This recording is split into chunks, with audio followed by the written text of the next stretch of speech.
కుముద పుట్టింటికొచ్చి వారం రోజులైంది. ఈ వారంలో ఒక విశేషం జరిగింది. కుముద ఒకరోజు పిక్చర్కి వెళితే రత్న కలిసింది.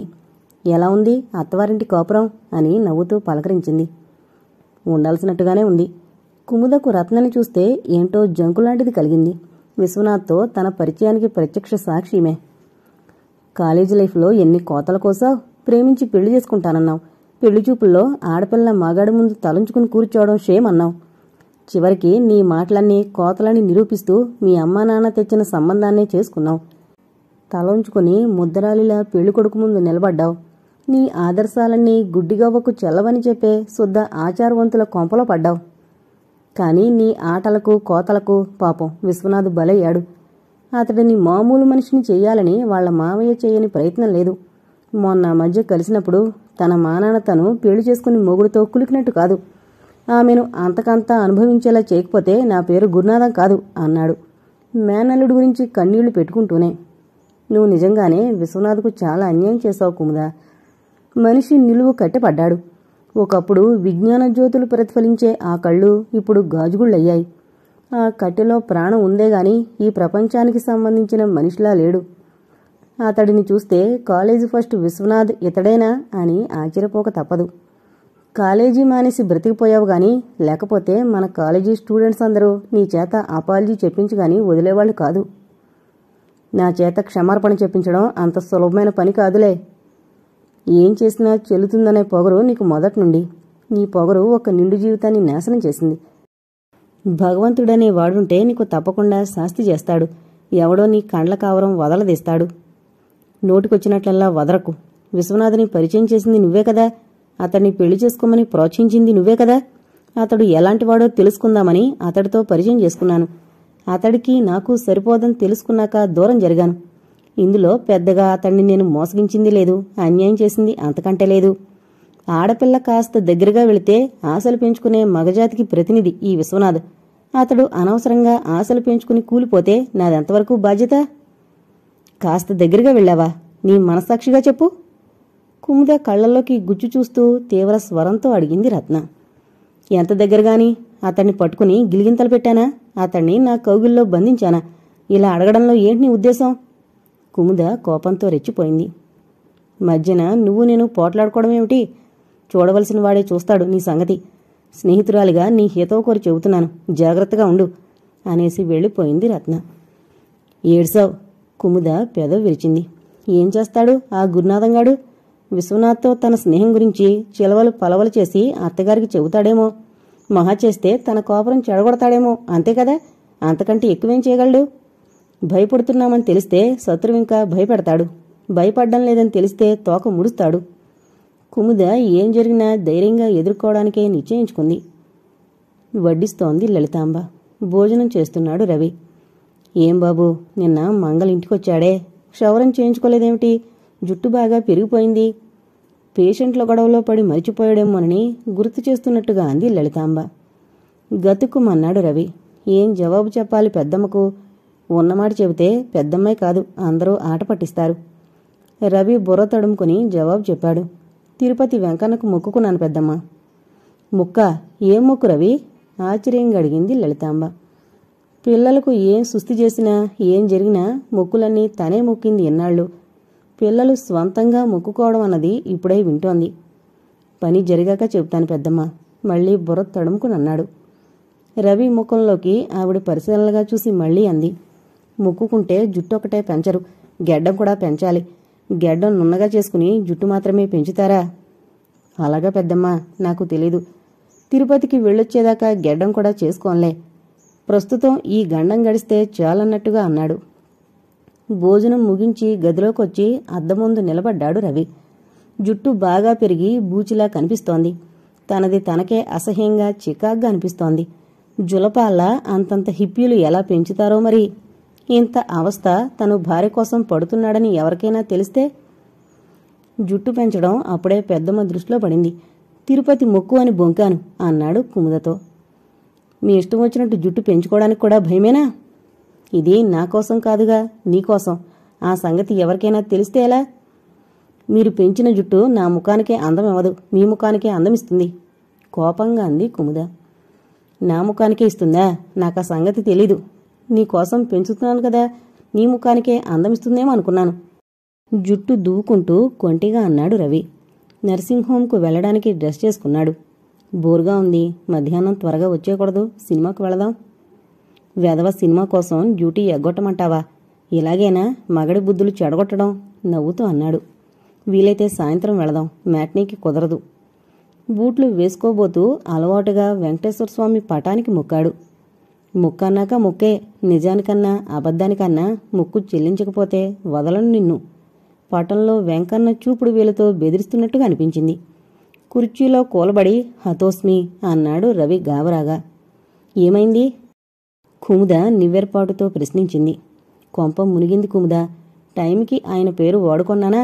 నీ జుట్టు ఇవ్వకపోతే వదలను అంటూ పేచి పెడుతున్నాడాయన. నువ్వు నీ మొగుడు హిప్పీ పెంచాలని ముచ్చటపడితే ఆయన నన్ను గుండు చేసి వదిలేటట్టున్నాడు. బాబు, గుండు మాత్రం చేయించుకోవద్దు, నేను చూడలేక చస్తాను. మరి నేను జుట్టు ఇవ్వకపోతే ఆయన ఏదైనా ఆపద సృష్టిస్తే? ఉన్న ఆపద తొలగించి జుట్టు తీసుకోవాలి గాని జుట్టు కోసం ఆపద సృష్టించే దేవుడు ఏం దేవుడండి? తలనీలాలంటే ఆయనకి ప్రత్యేకమైన ప్రీతట. జుట్టు తీసుకుని ఏం చేస్తాడు? ఆయన పెళ్లాలకి సవరాలు కట్టిస్తాడా? విగ్గుల కంపెనీ పెడతాడా? అపచారం అపచారం. ఆయనలా హేళన చేయకూడదు, లెంపలేసుకో. ఏంటో విచిత్రం, ఈ ఇంట్లో వాళ్ళకి ఫోటోల్లోంచి దేవుళ్ళు మాట్లాడతారు, అమ్మవారు అయ్యవారు మనుష్య రూపాలెత్తి సాక్షాత్కరిస్తారు. ఈ ఇంటి వాళ్ళని విచిత్ర కుటుంబం అంటే బాగుంటుందేమో. నువ్వు నాస్తికురాలువా ఏంటి? నాస్తికురాల్ని కాదు, మీకుండే దేవుడు మాత్రం నాకు లేడు.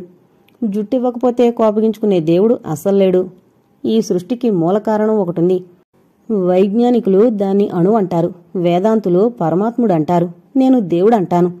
ఇట్లా బట్టల్లో నగల్లో మనుష్య రూపంలో ఊహించుకోవడం అంటే నాకు ఫన్నీగా ఉంటుంది. అయితే నువ్వు మహమ్మదీయుల్లో పుట్టాల్సిందానివి. దేవుడికి రూపము వేషము లేదని చెప్పేది వాళ్లే కదా. నిర్గుణము నిరాకారము అని మనవాళ్లు కూడా చెబుతారు కదా. వేదాంతాల్లో అది హై స్టాండర్డ్ అన్నమాట. అంత దూరం వెళ్లలేని అలుపులం మేము. సులభతరమైన భక్తి సాధనంతో షార్ట్ కట్ చేయాలనుకుంటున్నాం. ఆ భక్తి నిలపడానికి లక్ష్యం ఈ రూపము వేషము. ఈ భావనలో ఉండే అందం ఆనందం మీ హై స్టాండర్డ్ వాళ్ళకి బోధపడదులే. పటంలోంచి దేవుడు మాట్లాడడంలో ఉండే థ్రిల్ మీకు అసలు తెలీదు. రవి మెడలో స్టెత్ వేసుకుని బూట్లు వేసుకోబోయే ముందు వెంకన్న పటంకేసి చేతులెత్తి ఆ చేతుల్ని నేరుగా తెచ్చి చెంపల మీద వాయించుకున్నాడు. కుముద చెంగు నోటికి అడ్డం పెట్టుకుని కుళ్ళి కుళ్ళి నవ్వసాగింది. విదేశాలకు వెళ్ళొచ్చిన గొప్ప డాక్టరు దేవుడి పటాలకు నమస్కారం చేయందే ఏ పని చేయరు. ఇంట్లోంచి అడుగు తీసి బయట పెట్టాలన్నా దేవుడికి దండం విసరాల్సిందే. రవికి కోపం వచ్చింది.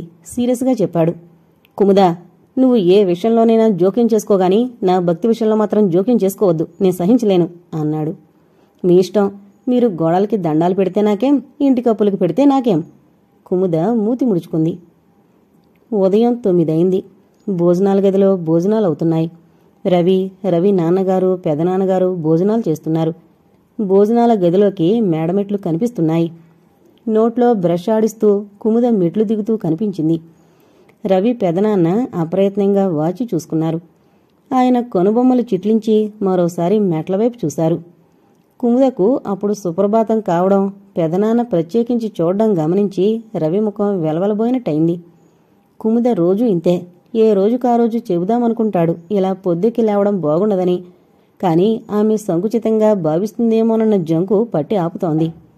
ఈ ఇంట్లో ఆడవాళ్లు ఏ రాత్రప్పుడు లేస్తారో తెలీదు. 6 గంటలకు మగవాళ్లు లేచేసరికి వాళ్ల స్నానాధికాలు పూర్తయి పూజ కూడా అయిపోయిన గుర్తుగా నుదుట బొట్టు కింద దేవుడి కుంకుమ కనిపిస్తూ ఉంటుంది. శుచిగా శుభ్రంగా ఇంటి పనుల్లో నిమగ్నమై కనిపిస్తారు. మగవాళ్లైనా 6 గంటలకల్లా ఖచ్చితంగా లేవాల్సిందే. లేస్తూనే ముఖం స్నానం టకటకా పూర్తి చేయాల్సిందే. రాత్రి అంత పొద్దుపోయి పడుకున్నా ఉదయం లేవడంలో ఏమాత్రం అలసత్వం చూపకూడదు. పెద్దవాళ్ల నుండి చిన్నవాళ్ల వరకు ఇదే పద్ధతి. ఈ ఇంటి పద్ధతులు తలకిందులు చేయడానికి కుముద కోళ్లే వచ్చినట్టుంది. ఏ ఒక్క అలవాటు బాగున్నట్టు కనిపించదు ఆ అమ్మాయి దగ్గర. ఆమె ఈ ఇంటి పద్ధతులు ఆచారాలు అనుసరించేటట్టు చెయ్యాలంటే ఏం చెయ్యాలి? ఎలా నచ్చజెప్పాలి కుముదకు? అమ్మవాళ్లు నెమ్మదిగా మందలిస్తే బాగుండేది. కాని అమ్మ మితభాషి. ఎవరిని పన్నెత్తు మాట అందు, ఎవరి జోలికి వెళ్లదు. యంత్రంలా పనిచేసుకుపోవడమే తెలుసు ఆమెకు. ఇక పెద్దమ్మ చాలా గంభీరమైన మనిషి. చిన్న చిన్న విషయాల్లో వేళ్లు పెట్టదు. కుముద ప్రవర్తన ఆమెకు నచ్చదని తనకు ఖచ్చితంగా తెలుసు. ఎంత నచ్చకపోయినా ఓకింటి నుండి వచ్చిన పిల్లను ఆరడిపెట్టినట్టుగా అవుతుందని ఆమె ఏమీ అందు. ఈ పరిస్థితి ఇలాగే కొనసాగితే చాలా అసహ్యంగా ఉంటుంది కాబట్టి కుముదను తనే సరిదిద్దాలి. రవి భోజనం చేసి పైకి వెళ్లేసరికి కుముద టవల్తో ముఖం తుడుచుకుంటూ వచ్చింది. మొహం కడుక్కునొస్తే పాలు అందివ్వడానికి మనిషి లేది కొంపలో. మీరు ఒక వంట మనిషిని పెట్టకూడదు. రేపటి నుండి నువ్వు మొహం కడుక్కురాగానే పాల గ్లాసుతో తయారుగా ఉండమని చెబుతానమ్మకు. బళ్ళున బద్దలవడానికి ముందుండే ప్రశాంతతతో అన్నాడు రవి. పాల కోసం వెళితే మీ పెద్దమ్మగారేమిటో తీక్షణంగా చూస్తారు. ఆవిడ చూపంటే నాకు మండుకొస్తుంది. తీక్షణంగా ఎందుకు చూస్తుందో గ్రహించావా? కాడి కింద ఎద్దుల్లాగా ఎప్పుడూ జతగా పనిచేస్తుంటారుగా. మూడో మనిషి కూర్చుంటే ఓర్వలేని తనంతో చూస్తుందావిడ. అలాంటి చూపులకు నేనేం భయపడ్ను. నాకు పనిపాటలు రావు. నాకసలు పనంటే ఎలర్జీ. కష్టం చేసి కాయబారిపోయే అవసరం నాకేమిటి? మీరు డాక్టర్ కదా. నాకో వంట మనిషిని పని మనిషిని పెట్టలేరా? ఇప్పుడు లేకపోతే కదా. వంట చేయడానికి పెద్దమ్ముంది, యువతల పనులకు అమ్ముంది. ఇహ నీకేం తక్కువ? దొరసాన్లా మేడ దెక్కుండానే నీ పనులు జరిగిపోతున్నాయి కదా. వాళ్లకు సాయంగా నేను వెళ్లడం లేదనేగా మీ కోపం. నేనడుగుతాను, వాళ్లు మాత్రం వంచిన నడుము ఎత్తకుండా కష్టం చేసే అవసరం ఏమిటట? మీ నాన్న అడ్వకేటు, మీ పెదనాన్న డాక్టరు. ఇద్దరికీ ఈ నగరంలో పేరు మోసిన ప్రాక్టీస్ ఉంది. ఇద్దరూ కలిసి భార్యలకు ఓ వంట మనిషిని పెట్టలేకపోయారా? నువ్వు మా కుటుంబాన్ని అర్థం చేసుకోవడానికి చాలా రోజులు పడుతుందన్నమాట. మన ఒంట్లో శక్తి ఉన్నంతవరకు, అవకాశం ఉన్నంతవరకు ఒకరి రెక్కల్ని కొనకూడదని, ఒకరిని బానిసల్ని చేయడం కోసం మన సోమరతనం తెచ్చుకోకూడదని మా పాలసీ. ముఖ్యంగా మా పెద్దమ్మ అభిప్రాయం అది. ఈ ఇంట్లో మగవాళ్ళకి డబ్బు సంపాదించడంలో విరక్తేమీ లేదు కదా. విరక్తి మాత్రం డబ్బు తెచ్చే సుఖాల పట్ల మాత్రమేనన్నమాట. నిద్రమొహంతో లేస్తూనే పాలగ్లాస్ అందించేందుకు మనిషి ఉండడమే మా దృష్టిలో సుఖం కాదు. మీరు ఏమైనా చెప్పండి, నేను మాత్రం ఒళ్ళొంచి పనిచేయను. చేయడానికి నాకు చేత కాదు కూడా. మీ అమ్మ వాళ్ళు ఏమన్నా అంటే మాత్రం నేను పడను. పడకేం చేస్తావు? వంట మనిషిని పెడతాను. కావాలంటే మరో పని మనిషిని పెడతాను. మీరు డబ్బేమనంటే మా పుట్టింటి నుంచి తెచ్చి పెడతాను. నీ పుట్టింటి నుండి తీసుకురానక్కర్లేదు. ఆ దాసీజన వైభవాన్ని నీ పుట్టింట్లోనే ఉండి అనుభవించొచ్చు. మీ భార్యను పుట్టింట్లో ఉంచడానికే పెళ్లి చేసుకున్నారా? కొట్టినట్టుగా అడిగింది. అత్తవారింట్లో అష్టకష్టాలు పడిపోతున్నట్టుగా వాపోయే భార్యను ఆమె సుఖపడే చోట ఉంచడమే భావ్యం కదా భర్తకు.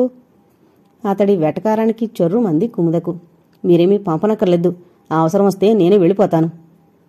కుముదా, నేను ఒక సంగతి ఖచ్చితంగా చెప్పదలుచుకున్నాను ఇవాళ. నువ్విక్కడ ఉండదలుచుకుంటే ఈ ఇంటి పద్ధతులేమిటో తెలుసుకుని ప్రవర్తిస్తే బాగుంటుంది.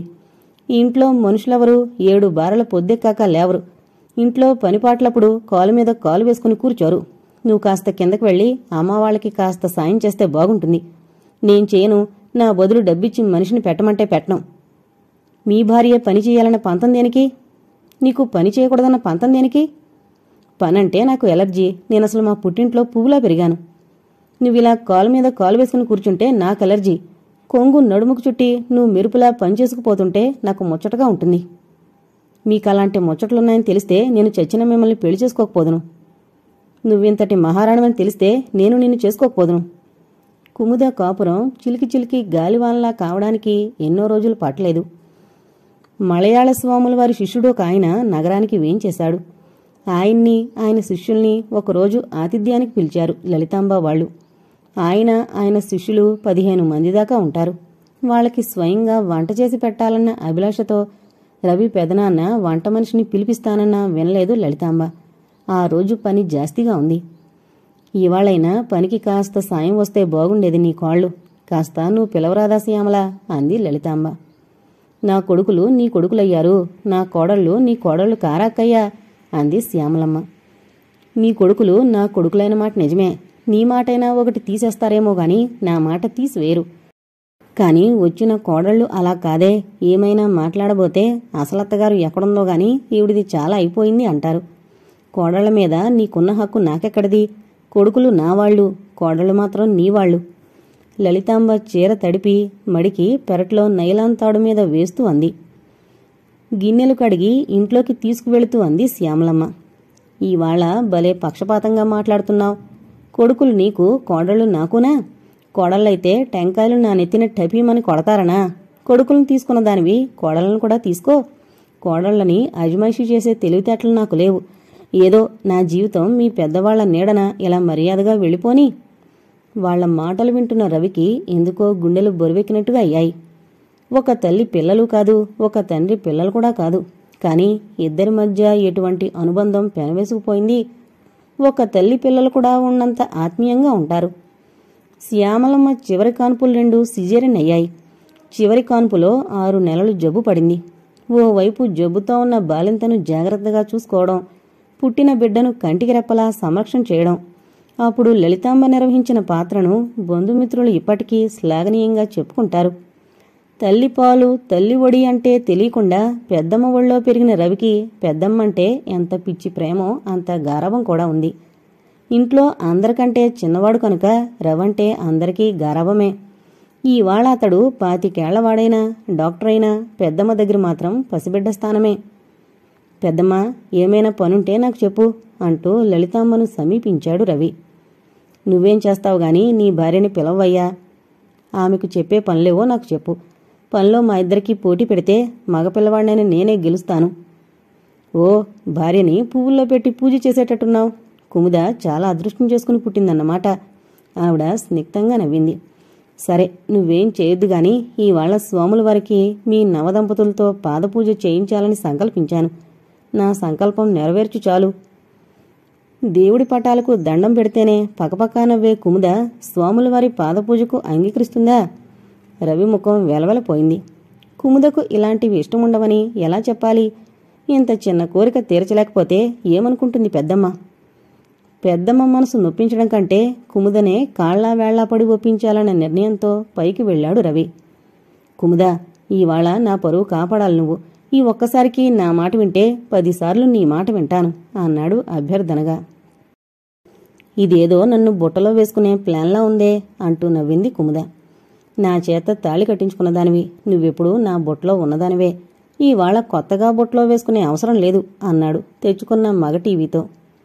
ఇవాళ మనింటికి స్వాముల వారు వస్తున్నారన్న సంగతి నీకు తెలుసు కదూ. ఆయనకి ఇవాళ మనిద్దరం కలిసి పాదపూజ చెయ్యాలి. ఏంటి, మనం పాదపూజ చెయ్యాలా?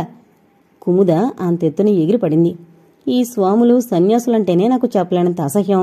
ఇక వీళ్లకు పాదపూజలు కూడానా? మనుషుల కాళ్లకు పూజలు చేస్తే మనకు దొరికేది మట్టి తప్ప ఇంకేమీ ఉండదు. కుముద, ప్లీజ్, నాకోసం. మీకోసమైతే మీ కాళ్ల పూజ చేస్తాను. ఇంకెవడి కాళ్ళు ముట్టుకోవాల్సిన అవసరం నాకు లేదు. ప్లీజ్ ప్లీజ్ కుముద, మీకంత భక్తిగా ఉంటే మీరు చెయ్యండి పాదపూజ. నన్ను మాత్రం బలవంతం పెట్టద్దు దయచేసి ఖండితంగా చెప్పేసింది కుముద. నా మాటకు విలువేమీ లేదన్నమాట. నా స్వభావానికి ఇలాంటివి పడవని మీకు తెలుసు. తెలిసి నన్ను అడగడం ఎందుకు? నీ స్వభావానికి మగడే పడ్డు, పెళ్ళెందుకు చేసుకున్నావు మరి?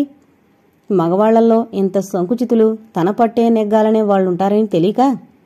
ఏమిటి నీకు నాలో కనిపించిన సంకుచితం? ఆఫ్టర్ ఆల్ మగడి ఒక్క చిన్న కోరిక తీర్చందానివి నువ్వేం భార్యవి? చిన్న కోరిక? మీకది చిన్న కోరికేమో గాని నాకు కాదు. ఎవడికో పాదపూజ చేయడమంటే అంతకంటే మూర్ఖత్వం లేదు నా దృష్టిలో. మీరు చేయండి ఆ పూజలేవో. పాదపూజ చేయకపోతే పౌళింపు సేవలు చేయండి, నేనేమీ అభ్యంతరం పెట్టను. నా జోలికి మాత్రం రావద్దండి దయచేసి కట్టే విరిచినట్టుగా చెప్పేసింది. తర్వాత కిందకొచ్చి స్వాములవారి స్వాగత సత్కారపు ఏర్పాట్లలో పాలు పంచుకుంటున్న రవి ముఖం చిన్నబోయే ఉంది. ఎందుకయ్యా అలా ఉన్నావు? కుముదొచ్చి అందరితో తిరగడం లేదనా? పోనీలే, నెమ్మదిగా తనే తెలుసుకుంటుందని. నువ్వు తొందరపడి మాటలేమీ అనకు. తనకి చాలా తెలుసునని, ఇక తెలుసుకోవాల్సిందేమీ లేదని అనుకునేవాళ్లు ఇంకేం తెలుసుకుంటారు పెద్దమ్మా? బాధగా అడిగాడు రవి. అదే, ఏమీ తెలీదని నిజం తెలుసుకుంటారు. ఎలా తెలుసుకుంటారు? జీవితం వల్ల. అంతా నాశనమైపోయాక తెలిస్తే ఇక ఎవరికి లాభం? రవి, లలితాంబ షాక్ తిన్నట్టుగా చూసింది రవి ముఖంలోకి. అంతా నాశనమైపోతుందన్న భావం ఎందుకు కలిగిందిరా? ఇంకోసారి చెబుతాలే పెద్దమ్మ. రవి, నీకు నీ భార్యకు విభేదాలేమైనా వస్తే మీరిద్దరూ పరిష్కరించుకుంటేనే బాగుంటుంది. అవి మా దాకా వచ్చి మేం జోక్యం చేసుకుంటే సమస్య జటిలమవుతుంది గాని పరిష్కారం కాదు. నలుగురి నోళ్లలో పడి ఈ సంగతి చాలా మందికి విందు భోజనం అవుతుంది. సాధ్యమైనంత వరకు గుప్తంగా పరిష్కరించుకునేందుకే ప్రయత్నించు నాయనా. అప్పటికి రవి కుముదతో మాటలు మానేసి 1 వారం రోజులైంది. ఒకరోజు కుముద సలసలా మరుగుతున్న దానిలా అడిగింది. ఇలా మూతి కట్టేసుకుని ఎన్నాళ్లు కాపురం చేయాలనుకున్నారు? ఏమిటి మీ ఉద్దేశం? మౌన సత్యాగ్రహంతో నన్ను సాధించాలనుకుంటున్నారా? రవి కటువుగా అన్నాడు. నిన్ను పెళ్లి చేసుకున్నందుకు నాకు మౌనంగా ఉండే స్వతంత్రం కూడా ఉండకూడదనుకున్నావా?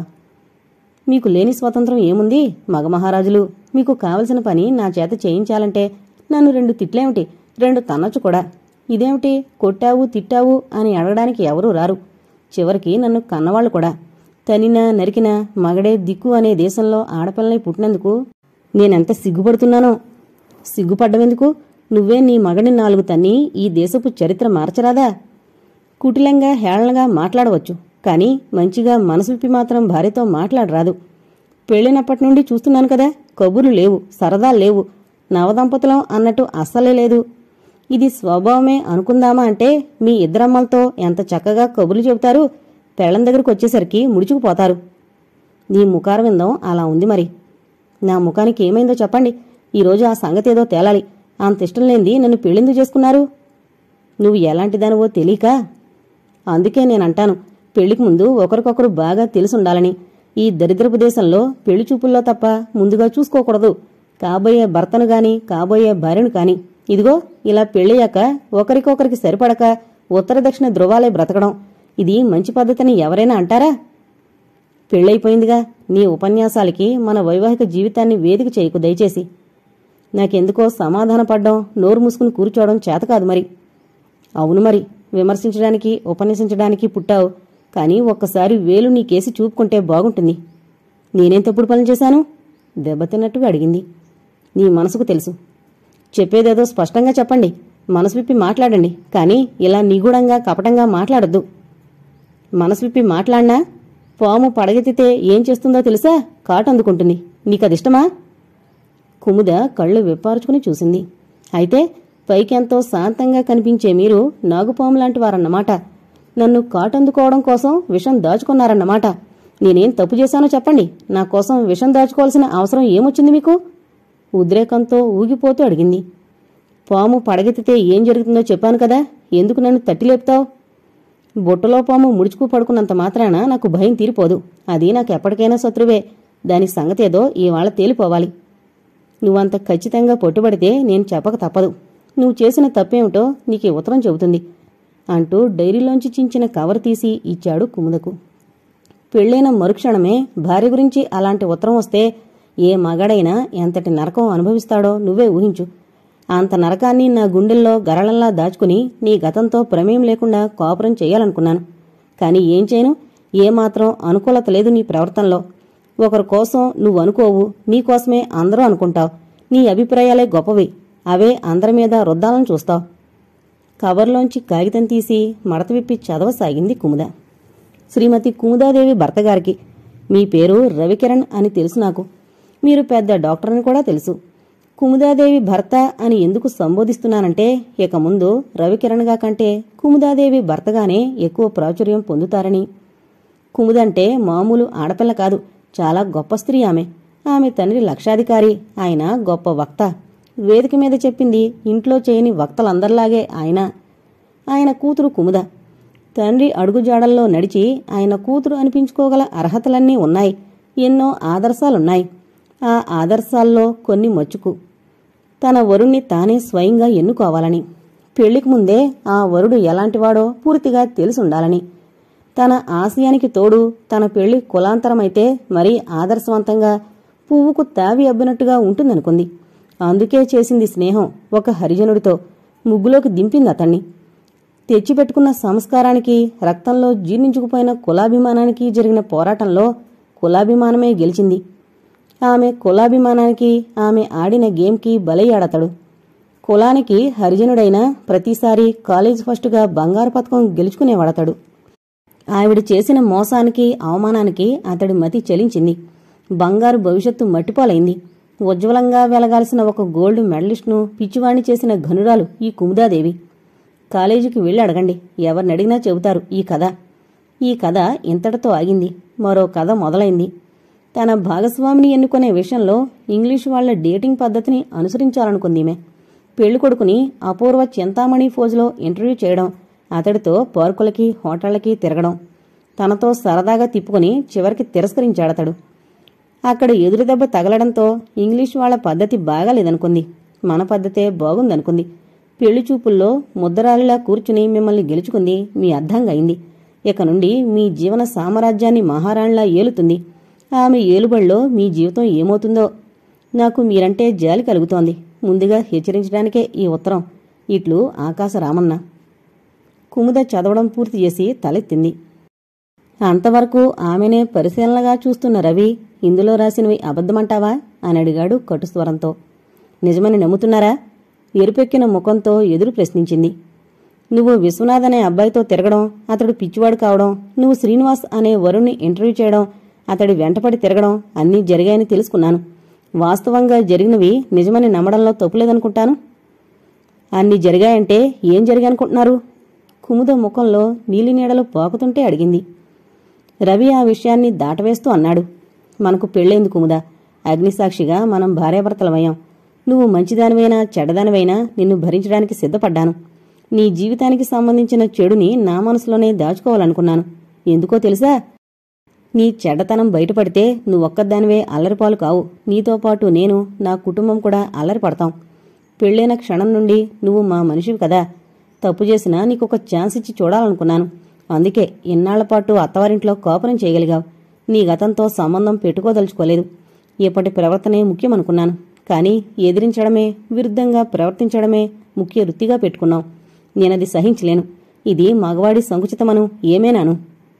నువ్వు చెడిపోయిందానివైనా నిన్ను దయతో ఏలుకుంటున్నాను. అందుకని నువ్వు నాకు లొంగుండాలి, నా అడుగులకు మడుగులొత్తాలి అంటున్నారు కదూ. భర్తకు అనుకూలంగా ప్రవర్తించడం అంటే అడుగులకు మడుగులొత్తడం అన్నమాట. సరే, అలాగే అనుకో. అలా ఉండగలిగితేనే మనం కలిసి ఉండడం సాధ్యమవుతుంది. కుముద పొగరగా తల విదిలించింది. నాకలా లొంగి ఉండడం చేత కాదు. మగడైనా సరే, దేవుడైనా సరే, ఇంత జరిగాక నేను మీతో కలిసి ఉండలేను. నాకు మీ దయ అక్కర్లేదు. మీరు దయ చూపేంతగా నేనేం చెడిపోలేదు. నేను ఇవాళే మా పుట్టింటికి వెళ్ళిపోతాను. ఆ విషయంలో నీకు నేను పూర్తి స్వేచ్ఛిస్తున్నాను కుముద. కుముద పుట్టింటికొచ్చి 2 వారాలు గడిచిపోయాయి. ఆ అమ్మాయి పుట్టింటి మీద బుద్ధి పుట్టి వచ్చిందనుకున్నారు గాని భర్తతో తెగదింపులు చేసుకొచ్చిందని తెలీదు తల్లిదండ్రులకు.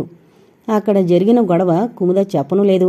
ఒకరోజు కాలేజీకి వెళ్లి సర్టిఫికెట్లవి తెచ్చుకుని ఎంప్లాయ్మెంట్ కార్డు తీసే వరకు కుముద విషయంలో అనుమానమేదీ రాలేదు వాళ్లకు. పేపర్లో వాంటెడ్ కాలమ్స్ చూస్తున్న కుముదని అడిగాడు తండ్రి. నువ్వు ఉద్యోగం చేయాల్సిన అవసరమేమిటమ్మా? మీ ఆయన పెద్ద డాక్టరు, మీ అత్తగారు మంచి ఆస్తిపరులు. ఏదో 500-600 జీతం వచ్చే ఉద్యోగం చేయాల్సిన కర్మ నీకేమిటి? 500-600 కాదు, 100 తెచ్చుకోగలిగినా నాది అన్న సంతృప్తి ఉంటుంది. కుముద నిర్లిప్తంగా జవాబిచ్చింది. అదేమిటమ్మా కుముద, మీ అత్తవారింట్లో నీకు చనువు లేకపోతే కళ్లేదా? ఈ ఆస్తంతా నీది కాదా? ఈ ఆస్తిపాస్తులు నీ పేరును పెట్టేసి మా జీవితాలకి ఏదో కాస్త ఉంచేసుకోవాలనుకుంటున్నాం. రేపో మాపో లక్షాధికారిని అవుతూ ముష్టి 500-600 వచ్చే ఉద్యోగాల కోసం నువ్వు తాపత్రయపడ్డమేమిటి? నువ్వు కష్టపడాల్సిన అవసరమేమిటి? ఇది వరకటి చనువు ఇప్పుడెందుకుంటుంది డాడీ? పరాయిదాన్ని అయిపోయానుగా. నా గోత్రం వేరే అయిపోయింది, నా ఇల్లు వేరే అయిపోయింది, నా వాళ్లు వేరే అయిపోయారు. నువ్వు పరాయిదానివైనా మేమెప్పటికీ నీ వాళ్లమేనమ్మా. ఆడపిల్లకి పెళ్లి చేసి అత్తవారింటికి పంపడం ధర్మం కాబట్టి పంపాం కానీ మాకు నువ్వు కాక ఎవరున్నారమ్మా? విష్ణుకాంతరావు గొంతు గాదిగాదికం కాగా అన్నాడు. నా వాళ్లంతా నాకు శత్రువులయ్యే రోజొచ్చింది డాడీ. ముఖ్యంగా నాకు మమ్మీయే పెద్ద శత్రువు అవుతుంది. నిన్ను అందరికంటే ఎక్కువగా ప్రేమించే మీ మమ్మీయే నీకు శత్రువు అవుతుందా? అదేమిటమ్మా? నాకు బోధపడేటట్టు చెప్పు. అసలేం జరిగింది? నేను ఆయనతో కోపరం చేయలేనని చెప్పొచ్చేశాను. విష్ణుకాంతరావుకు పిడిగేదో నెత్తిన పడ్డట్టుగా అయింది. కోపరం చేయలేనని చెప్పొచ్చేశావా? అంత చేయలేని పరిస్థితులు ఏమొచ్చాయమ్మా? అతడెంతో సాత్వికుడు. మీ అత్తగారులు సాక్షాత్తు లక్ష్మీ పార్వతుల్లా అనిపిస్తారు. ఆ అమ్మాయి ఎలా ఉందో అని మేమిప్పుడు బెంగపెట్టుకోలేదు. ఇంతకంటే మంచి చోటు నీకెక్కడ దొరుకుతుంది? కుముదా, ఏదైనా తగు వస్తే అది నీ వైపు నుండే రావాలి, వాళ్ల వైపు నుండి రాదని మా విశ్వాసం. ఈ దిక్కుమాల దేశంలో కూతురి మీద కంటే అల్లుడి మీదే విశ్వాసం. ఆడపిల్ల తండ్రి అంతలా ఎందుకు దిగజారిపోతున్నాడు? మంటగా అనుకుంది కుముద. అసలు తగు వచ్చింది మీ వల్ల. నేను పెళ్లి చేసుకున్నానంటే మమ్మీ హార్ట్ అటాక్ అభినయించి నన్ను పెళ్లి కొప్పించింది. మీరిద్దరూ నా పెళ్లి జరిగిపోతే చాలనుకున్నారు. ఇదే ఆ గురునాథంగాడికి మంచి ఛాన్స్ అయింది. పెళ్లి కాకుండా చెడగొడితే ఎక్కువ బాధపడడం తెలుసు వాడికి. పెళ్ళయి కోపరం చెడిపోతేనే అసలు బాధంతా. నా పెళ్లి జరిగిన రోజు ఆయనకు ఆకాశరామన్న ఉత్తరం రాశాడు. నేను మంచిదాన్ని కాదట. నేను సరదాగా ఒకడితో తిరిగితే నన్ను సరదాగా తిప్పి ఇంకొకడు వదిలేశాడట. అది ఆయన మనసులో పెట్టుకుని దొంగలాగా నన్ను పరిశీలిస్తూ వచ్చారు. అది మొన్న బయటపడింది. గతంతో నిమిత్తం లేకుండా ప్రస్తుత ప్రవర్తనను బట్టి నన్ను దయతల్చాలి అనుకున్నారట. తప్పు చేసిన మనిషిని కాబట్టి ఆయనకు లొంగుండాలట. ఆయన అభిరుచుల మేరకు నేను అంకితం కావాలట. అలా కావడం నా వల్ల కాదని చెప్పొచ్చేశాను. నువ్వు మంచి పని చేయలేదమ్మా. నీ అభిమానంతో నువ్వేం పోగొట్టుకుంటున్నావో తెలుసుకోవడం లేదు బాధగా అన్నాడు విష్ణుకాంతరావు. భర్తను పోగొట్టుకుంటున్నాను, కాపురం పోగొట్టుకుంటున్నాను. ఆయనకి నా మీద ప్రేమ లేదు డాడీ, అభిమానం అస్సలు లేదు. ఉంటే అంత తేలిగ్గా నన్ను వదిలేసేవారు కాదు. అలాంటి భర్త, అలాంటి కాపురం పోతే బెంగపడాల్సింది ఏం కనిపించడం లేదు. నేను నిజంగా తప్పు చేస్తే నా తప్పుకు నేనే శిక్ష విధించుకుంటాను. ఆ శిక్ష విధించే అధికారం ఆయనకెందుకిస్తాను? కుముదా, కొంతవరకు నిన్ను నేను అర్థం చేసుకోగలనేమో గాని మీ మమ్మీ మాత్రం నువ్వు చెప్పినట్టుగా నీకు పెద్ద శత్రువే అవుతుంది. నీ వల్ల ఎక్కువగా బాధపడేది కూడా ఆమె. ఎవరు శత్రువులైనా ఎవరు మిత్రులైనా నేను లెక్క చేయండి డాడీ. నా బ్రతుకు నేను బ్రతుకుతాను, నన్ను నేను పోషించుకుంటాను. నేను మీకు ఎంత ఒక్కగానొక్క సంతానాన్నైనా కాపురం వదులుకునొచ్చాను కాబట్టి ఇక్కడ ఇదివరకటి చోటు ఇప్పుడు ఉండదని తెలుసు. అందుకే త్వరలోనే ఇక్కడి నుంచి కూడా వెళ్ళిపోవాలనుకుంటున్నాను. ఎంత నిష్ఠూరంగా మాట్లాడుతున్నావు తల్లి. ఎందుకు నీకు నువ్వు ఒంటరిదానివై పోవాలనుకుంటున్నావు? నిన్నిప్పుడు మాత్రం కడుపులో దాచుకుని కాపాడలేమా? నిన్ను ఒంటరిగా వదిలేస్తామని ఎందుకనుకుంటున్నావు? మమ్మీ నన్ను తిడితే నేను పడను డాడీ, ఖచ్చితంగా అంది కుముద. పిల్ల తప్పు చేస్తే తిట్టే హక్కు తల్లికుండదా? ఇంకా నేను పిల్లనేమిటి, పెద్దదాన్నయ్యాను, పెళ్లి కూడా అయింది. నాకు మంచేదో చెడేదో నాకు తెలుసు. మమ్మీ ఏదైనా అంటే నువ్వు ఎదురు చెప్పకుండా ఉంటే అంత గొడవ కాదమ్మా. మమ్మీ ఒక మాట, నువ్వు 2 మాటలంటేనే ఇల్లు యుద్ధరంగం అవుతుంది. కుముద అన్నట్టుగానే జానకి పెద్ద శత్రువే అయింది. మగణ్ణి విడిచిన కూతుర్ని తను ఎంతమాత్రం భరించలేనంది. తక్షణం తనింట్లోంచి వెళ్ళిపోమని కూడా చెప్పేసింది. కుముద రోషంగా సూట్ కేసు సర్దుకుని ప్రయాణమైంది గాని విష్ణుకాంతరావు అడ్డుకున్నాడు. నీకేమైనా పిచ్చెక్కిందా? ఆడపిల్లను ఒంటరిగా ఎక్కడికి వెళ్ళిపోమంటావు? ఇది కన్నతల్లి చెప్పాల్సిన మాటేనా? ఎప్పుడూ ఫైనల్గా నీ మాటే చెల్లాలని ఎందుకు అనుకుంటావు? కొంచెం దాని మాట కూడా వినక్కర్లేద్దా? ఏమిటి వినాలి? పెళ్లి కాకముందు ఇది చేసిన ఘనకార్యం తెలిసి కూడా దీంతో కోపరం చేయాలనుకున్నాడే అతడు. ఇక దీని కిరీటం ఏం కింద పడిందట? కాస్త వాళ్ల ఇంటి ఆచారాలను పద్ధతులను బట్టి నడుచుకోమన్నాడు. ఇంట్లో వాళ్లతో కలిసిమెలిసి ఉండమన్నాడు. అది మంచి మాట చెడ్డమాట? ఈవాళ ఈ మాట వినమంటాడు, రేపు ఇంకో మాట వినమంటాడు. జీవితమే ఆయన మాట వినేందుకు అంకితం చేయాలంటాడు. కాస్త వ్యక్తిత్వం ఉన్న ఏ ఆడపిల్లకైనా అది అసాధ్యం. నేను వాళ్లతో కలిసిపోలేను. ఇంత జరిగాక ఇప్పుడు ఆయనతో కూడా కలిసిపోలేను. తప్పు చేసిన మనిషిగా ఆయన మనసులో పెట్టుకుని ప్రతి క్షణం అదే దృష్టితో చూస్తుంటే అంతకంటే అవమానమైన బ్రతుకుండదు. నువ్వేదో పైనుండి ఊడిపడ్డట్టు మాట్లాడతామేమిటి? ఏంటి నీ ప్రత్యేకత? మమ్మీ, నన్ను దెబ్బ కొట్టినట్టుగా వెకిరించినట్టుగా మాట్లాడుకు. ఇది ఒక తల్లి చేయాల్సిన పని కాదు, కుముద రోషంగా అంది. జానకి, దాన్నింకా బాధ పెట్టకు. నేనొకసారి అల్లుణ్ణి కలిసొస్తాను. మనమ్మాయిదే తప్పైతే సర్ది చెప్పడానికి ప్రయత్నిద్దాం. అంతేగాని మీరు కుక్కల్లా కైకైమనుకుంటే సమస్య పరిష్కారం కాదు అన్నాడు విష్ణుకాంతరావు.